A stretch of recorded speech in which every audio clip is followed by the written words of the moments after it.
लीजिए सुनिए देवकीनंदन खत्री के लिखे उपन्यास चंद्रकांता संतति के 20वें भाग के 9वें बयान को मेरी यानी समीर गोस्वामी की आवाज में। महाराज सुरेंद्र सिंह और बीरेंद्र सिंह तथा उनके अय्यारों के सामने एक नकाबपोश ने दोनों कुमारों का हाल इस तरह बयान करना शुरू किया। कुंवर इंद्रजीत सिंह ने भी उन पांचों कैदियों के साथ रात को उसी बाग में गुजारा किया।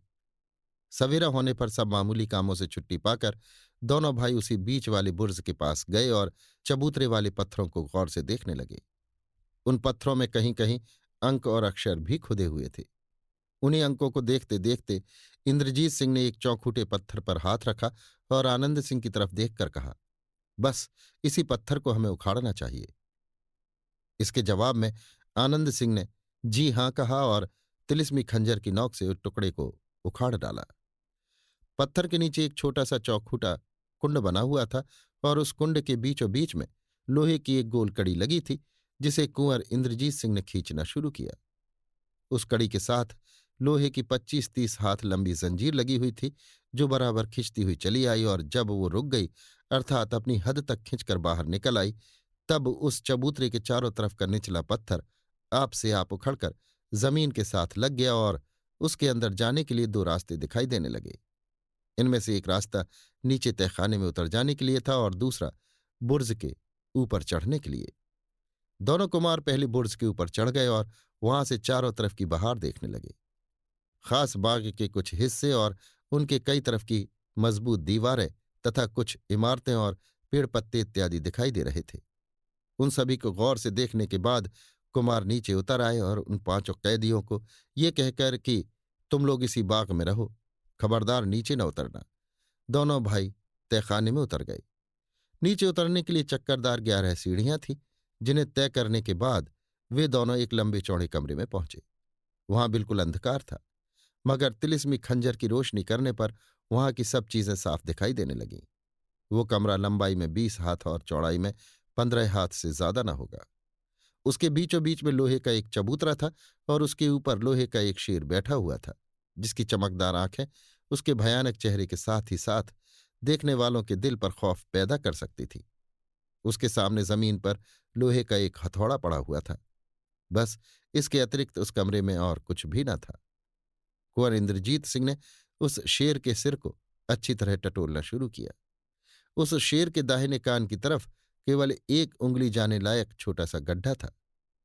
कुंवर इंद्रजीत सिंह ने अपनी जेब में से एक चमकदार चीज निकालकर उस गड्ढे में फंसाने के बाद शेर के सामने वाला हथौड़ा जमीन से उठाकर उसी से वो चमकदार चीज यानी कील एक ही चोट में ठोंक दी और इसके बाद तुरंत ही दोनों भाई उस तहखाने के बाहर निकल आए।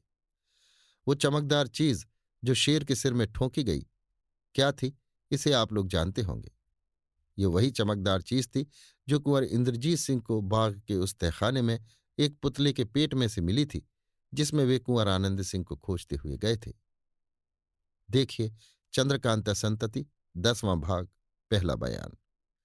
जब दोनों कुमार तहखाने के बाहर निकल आए, उसके थोड़ी ही देर बाद जमीन के अंदर से धमधमाहट और घड़घड़ाहट की आवाज आने लगी, जिससे वे पांचों कैदी बहुत ही ताज्जुब और घबराहट में आ गए। मगर कुमार ने उन्हें समझाकर शांत किया और कुछ खाने पीने की फिक्र में लगे। पहर भर बाद वो आवाज बंद हुई और तब तक कुमार भी हर तरह से निश्चिंत हो गए। दोपहर दिन ढलने के बाद पांचों कैदियों को साथ लिए हुए दोनों कुमार पुनः तहखाने के अंदर उतरे। जब उस कमरे में पहुंचे तो वहां शेर और चबूतरे का नाम निशान भी न पाया। हाँ, उसके बदले में उस जगह एक गड्ढा देखा, जिसमें उतरने के लिए 6-7 सीढ़ियां बनी हुई थीं। कैदियों को भी साथ लिए और तिलिस्मी खंजर की रोशनी किए हुए दोनों कुमार इस सुरंग में घुसे और लगभग 50 कदम जाने के बाद पुनः एक कमरे में पहुंचे। ये कमरा भी पहले कमरे के बराबर था और इसके सामने की दीवार में पुनः आगे जाने के लिए एक सुरंग का मुहाना नजर आ रहा था, अर्थात इस कमरे को लांघ कर पुनः आगे बढ़ जाने के लिए भी सामने की तरफ सुरंग दिखाई दे रही थी। ये कमरा पहले की तरह खाली या सुनसान न था।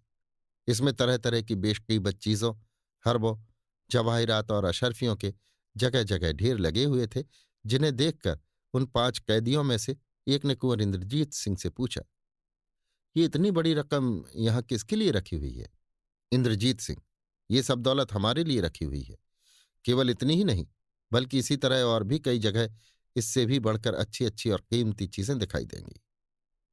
कैदी: इन चीजों को आप क्यों कर बाहर निकालेंगे?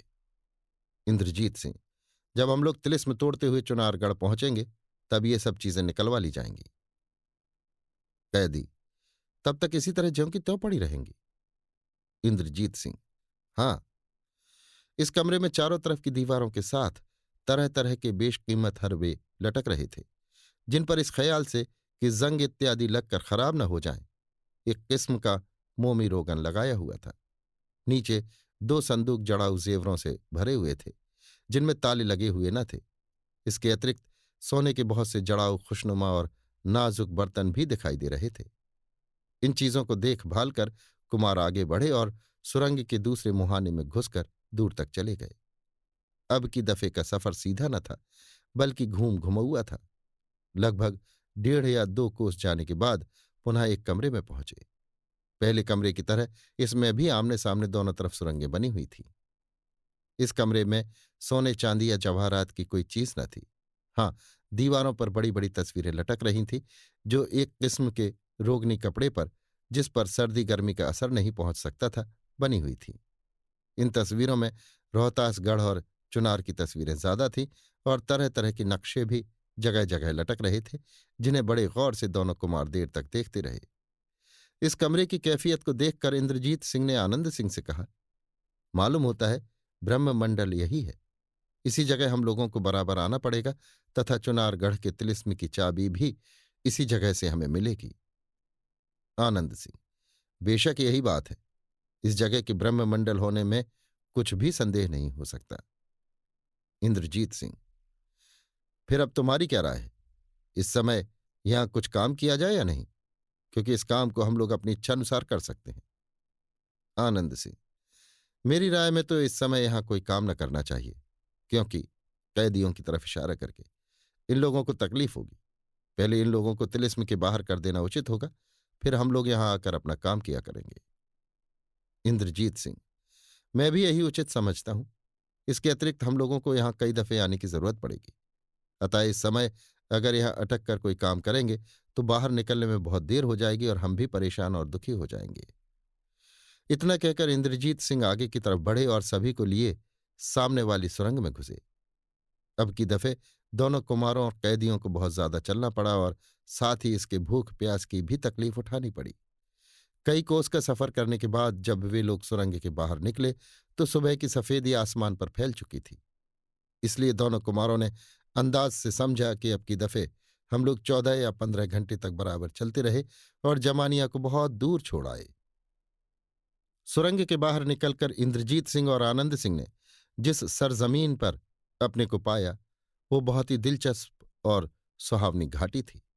चारों तरफ कमूची, सुंदर और हरी भरी पहाड़ियों के बीच में सरसब्ज मैदान था, जिसके बीच में बरसाती पानी से बचने के लिए एक स्थान भी बना हुआ था।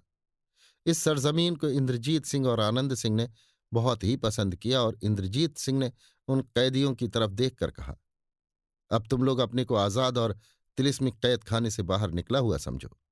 थोड़ी देर में हम लोग तुम्हें इस घाटी के बाहर पहुंचा देंगे, फिर जहां तुम लोगों की इच्छा हो चले जाना।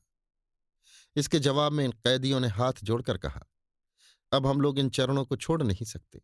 यद्यपि अपने दुश्मनों से बदला लेने के लिए हम लोग बेताब हो रहे हैं, परंतु हमारी ये अभिलाषा भी आपकी कृपा के बिना पूरी नहीं हो सकती।